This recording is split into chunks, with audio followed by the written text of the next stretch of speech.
Quand on parle de graminées en botanique, on parle de Poaceae. C'est une grande famille avec 780 genres, plus de 12 000 espèces, et je ne vous parle même pas des variétés. Ça va du gazon jusqu'au bambou.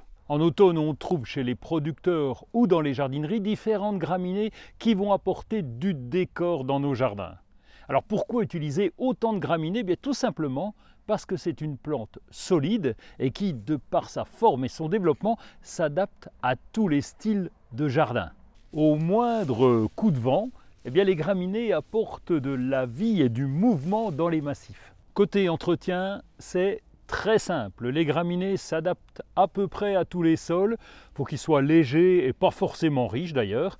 Et il leur faut de la lumière avec une exposition lumineuse en plein soleil. Pour le froid, on est peinard aussi puisque les graminées peuvent s'adapter pratiquement à toutes les régions.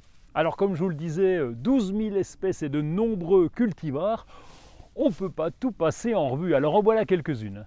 Voici Muhlenbergia capillaris. Allez, on va dire à peu près 1 mètre de haut. L'avantage, c'est qu'il s'agit d'une plante mellifère qui attire ses abeilles. Regardez, ses épices sont un petit peu rosées. C'est très joli dans un massif. Pennisetum alopecuroides, pas facile à dire, elle est 50 cm de haut à peu près, on l'utilise beaucoup pour faire des fleurs coupées. Panicum virgatum, un classique qui fait à peu près 1,50 m de haut, et regardez, ses épis sont très gracieux quand ils sont poussés par le vent. Le Miscanthus sinensis, 1,80 m de haut, un feuillage panaché qu'on peut utiliser très bien en isolé.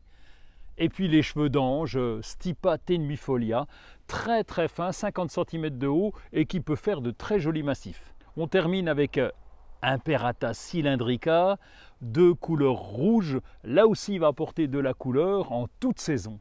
Pour la taille, il y a deux écoles. Il y a ceux qui ne s'embêtent pas et qui coupent tout à zéro au début du printemps et la plante repart. Et puis ceux qui font comme moi, on met des gants et puis on va nettoyer régulièrement pour enlever les feuilles sèches, mais on laisse toujours de la hauteur. À vous de choisir.